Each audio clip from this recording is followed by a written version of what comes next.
ഈശോമിശിഹായ്ക്ക് സ്തുതിയായിരിക്കട്ടെ. ഇന്ന് നമ്മൾ ചിന്തിക്കാൻ പോകുന്ന വിഷയം കോംപ്ലസൻസി. എന്താണ് കോംപ്ലസൻസി ആത്മീയ ജീവിതത്തിൽ ഉണ്ടാക്കുന്നത്? കോംപ്ലസൻസി എന്താണെന്ന് മനസ്സിലാക്കുവാൻ ഞാൻ ഒരു സംഭവം പറയാം.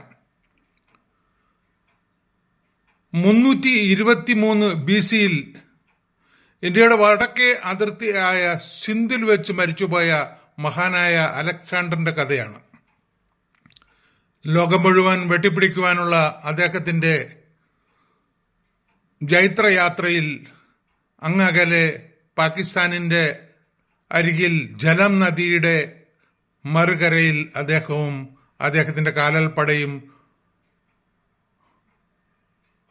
ഇൻഫൻട്രിയും മറ്റെല്ലാ സൈനിക സന്നാഹങ്ങളും എത്തിച്ചേർന്നു. അദ്ദേഹം വന്ന് നോക്കിയപ്പോൾ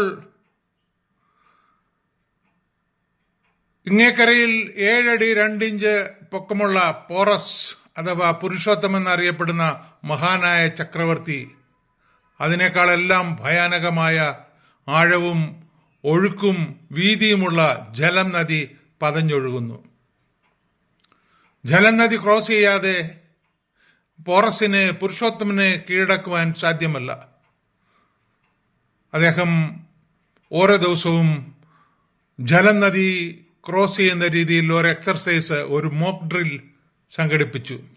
അദ്ദേഹത്തിന്റെ കുതിരപ്പടയും കാലാൾപ്പടയും എല്ലാം ജലം നദി ക്രോസ് ചെയ്യുന്ന പോലെ കാണിക്കുന്നു. ഇപ്പുറത്ത് പുരുഷോത്തമന്റെ ആനപ്പടയും കുതിരപ്പടയും കാലാൾപ്പടയും എല്ലാം ഉടനെ റെഡിയാകുകയും ചെയ്യുന്നു. ഈ എക്സർസൈസ് ഏകദേശം 1 മാസത്തോളം നീണ്ടു നിന്നു. അത് കഴിഞ്ഞപ്പോൾ പോറസിന്റെ ആർമി വിചാരിച്ചു, ഇവരെങ്ങും ഈ നദി കടക്കാൻ പോകുന്നില്ല എന്ന് വിചാരിച്ച് അവർ കോംപ്ലസൻസിയിലേക്ക് വന്നു. ആ സമയം നോക്കി അവർ ജലം നദി ക്രോസ് ചെയ്യുകയും 326 BC-യിൽ ഹൈഡസ് പാസ് എന്ന മഹായുദ്ധത്തിൽ പോറസിനെ തോൽപ്പിക്കുകയും ചെയ്തു. ഇപ്പോൾ കോംപ്ലസൻസി എന്താണ് എന്ന് നിങ്ങൾക്ക് മനസ്സിലായില്ലേ? കോംപ്ലസൻസി എന്ന് പറഞ്ഞാൽ സ്ഥിരമായി ഒരു കാര്യം ചെയ്തപ്പോൾ നാം അത് ബുദ്ധിയുടെ തലത്തിൽ ചെയ്യാതെ നാം അത് യാന്ത്രികമായി മാത്രം ചെയ്യുന്ന ഒരു കാര്യമായി തീരുന്നു. അതുകൊണ്ടാണ് കുടുംബിനികൾ ഒരു വേള ഗ്യാസ് ഓഫ് ചെയ്തതിന് ശേഷം പുറത്തു പോയി കഴിയുമ്പോൾ അവർക്ക് ഒരു ഓർമ്മ, ഞാൻ ഗ്യാസ് ഓഫ് ചെയ്തോ?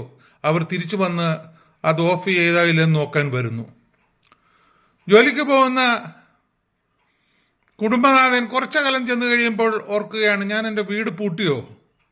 അദ്ദേഹം ആ വീട് പൂട്ടിയായിരുന്നു, പക്ഷേ ബുദ്ധിയുടെ തലത്തിൽ അത് രജിസ്റ്റർ ചെയ്യാത്തത് കൊണ്ട്, അത് കാഷ്വലായിട്ട് ചെയ്യുന്നതുകൊണ്ട് അദ്ദേഹം തിരിച്ചു വന്ന് വാതിലടച്ചോ എന്ന് ഒന്നുകൂടി നോക്കുന്നു.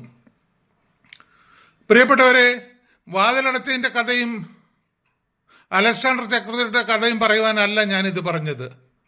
എന്താണ് യേശു ബൈബിളിലൂടെ കോംപ്ലസൻസിയെ കുറിച്ച് പറയുന്നത്? 1 പത്രോസ് 5:8 പറയുന്നു, നിങ്ങളുടെ ശത്രുവായ പിശാച് അലറുന്ന സിംഹത്തെ പോലെ ആരെ വിഴുങ്ങണമെന്ന് അന്വേഷിച്ചുകൊണ്ട് നടക്കുന്നു. മർക്കോസ് 13:33 പറയുന്നു, ശ്രദ്ധാപൂർവം ഉണർന്നിരിക്കുവിൻ, എപ്പോഴാണ് നിങ്ങളുടെ സമയമെന്ന് നിങ്ങൾ അറിയുന്നില്ലല്ലോ. 1 തെസ്സലോനിക്കസ് 5:6 പറയുന്നു, അതിനാൽ മറ്റുള്ളവരെ പോലെ ഉറങ്ങിക്കഴിയാതെ നമുക്ക് ഉണർന്ന് സുബോധമുള്ളവരായിരിക്കാം. 1 കൊരിന്തോസ് 16:13 പറയുന്നു, നിങ്ങൾ ജാഗരൂകരായിരിക്കുവിൻ, വിശ്വാസത്തിൽ ഉറച്ചു നിൽക്കുവിൻ, പൗരുഷവും കരുത്തും ഉള്ളവരായിരിക്കുവിൻ. റെവലേഷൻ 3:3 പറയുന്നു, അതുകൊണ്ട് നീ സ്വീകരിച്ചതും നിനക്ക് ലഭിച്ചതും അനുസരിച്ചുകൊണ്ട് അത് കാത്തു സൂക്ഷിക്കുകയും അനുതപിക്കുകയും ചെയ്യുക. നീ ഉണർന്നിരുന്നില്ലെങ്കിൽ ഞാൻ കള്ളനെ പോലെ വരും, ഏത് സമയത്ത് ഞാൻ നിന്നെ പിടികൂടുമെന്ന് നീ അറിയുന്നില്ല. ലൂക്ക 23:34 പറയുന്നു, സുഖലോലുപത, മദ്യാസക്തി, ജീവിത വ്യഗ്രത എന്നിവയാൽ നിങ്ങളുടെ മനസ്സ് ദുർബലമാകുകയും ആ ദിവസം ഒരു കെണി പോലെ നിങ്ങളുടെ മേൽ വീഴാതിരിക്കുകയും ശ്രദ്ധിച്ചുകൊള്ളുവിൻ.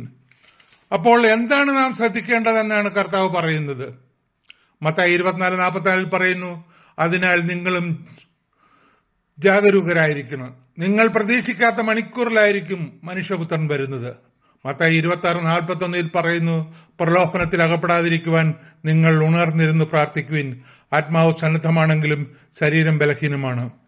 മത്തായി 25:1-13 വരെ 10 കന്യകമാർ, അതിൽ 5 പേർ വിവേകമതികളും 5 പേർ വിവേകരഹിതരുമായവരുടെ കഥ, സംഭവം ഈശോ പറയുന്നു. പ്രിയപ്പെട്ടവരെ, നാം എന്തിനു വേണ്ടിയാണ് ജാഗരൂകരായിരിക്കേണ്ടത്? നമ്മുടെ ആത്മാവ് നശിച്ചു പോകാതിരിക്കുവാൻ നാം ജാഗരൂകരായിരിക്കുവിൻ. കുറച്ചുകൂടി സിമ്പിളായിട്ട് പറഞ്ഞാൽ, നാം മനുഷ്യരാണ്, ഒരു പാപത്തിൽ വീണു. ഉടനെ തന്നെ നാം അത് കുമ്പസാരത്തിൽ പോയി പറഞ്ഞ് പാപമോചനം ലഭിച്ച് വിശുദ്ധ കുർബാന സ്വീകരിച്ച് യേശുവിൻ്റെ വരപ്രസാദ അവസ്ഥയിലായിരിക്കണം. കാരണം നാം അത് കുറെ നാൾ കഴിഞ്ഞ് കുമ്പസാരത്തിലേക്ക് മാറ്റിവെച്ചാൽ നമുക്കറിയില്ല നാളത്തെ ദിവസം നാം ഉണ്ടോ ഇല്ലയോ എന്ന്. പ്രിയപ്പെട്ടവരെ, ഇംഗ്ലീഷിൽ ഒരു ഫ്രേസ് ഉണ്ട്, accidents and death we all think it happens to others. മരണവും അപകടങ്ങളും അത് മറ്റുള്ളവർക്ക് വേണ്ടി വെച്ചിരിക്കുന്ന ഒരു കാര്യമായി നാം എല്ലാവരും ചിന്തിക്കാറുണ്ട്. എൻ്റെ ജീവിതത്തിൽ ഞാനൊരു പാപത്തിൽ വീണാൽ അത് എത്ര തന്നെ വൈദികരെ കാണേണ്ടി വന്നാലും ആ ദിവസം തന്നെ കുമ്പസാരിക്കുവാൻ കർത്താവ് ഒരു കൃപ എനിക്ക് നൽകിയിട്ടുണ്ട്.